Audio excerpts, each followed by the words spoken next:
अस्सलाम वालेकुम वरहमतुल्लाहि वबरकातुहू। जो शख्स अपने घर में कुत्ता पालता है, हर दिन एक पहाड़ के वज़न के बराबर उस शख्स के सवाब मिटा दिए जाते हैं। कुत्ता पालने से घर में बरकत ख़त्म हो जाती है। जिस घर में बिल्लियों को पाला जाता है उस घर में कभी भी रिज़्क़ की तंगी नहीं होती।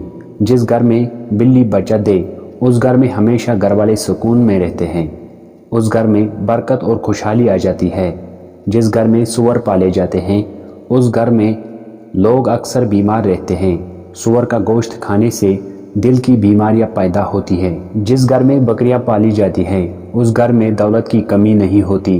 उस घर के लोग हमेशा तंदुरुस्त रहते हैं। जिस घर में काले रंग की चूटियां निकलती हैं उस घर में बेशुमार रिज़्क़ आने लगता है। जिस घर में सुर्ख रंग की चूटियां निकलती है उस घर में नहुसत और बेबरकती आने लगती है।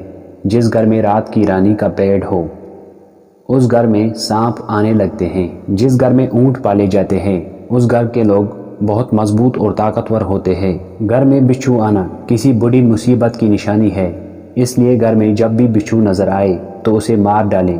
जिस घर में कबूतर पाले जाते हैं उस घर की सभी मुश्किलात हल हो जाती हैं। उस घर में कभी काला जादू असर नहीं करता। जिस घर में मगड़ियाँ ज़्यादा होती है उस घर में रिज़्क़ की तंगी और आफतें आने लगती हैं।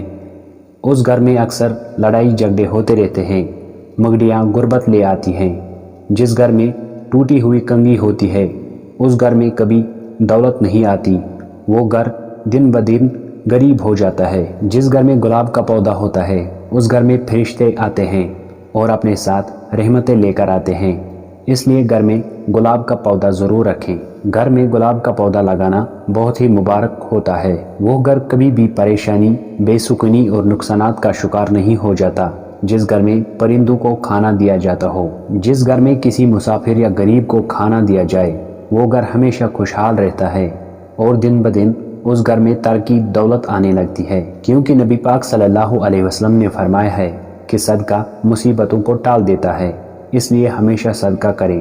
अल्लाह आपके घर को जन्नत के बागों की तरह खूबसूरत बनाए और आपके माँ बाप को लंबी उम्र अता करें। वीडियो अच्छी लगी हो तो मेहरबानी करके हमारा चैनल सब्सक्राइब ज़रूर करें। जज़ाकल्लाह।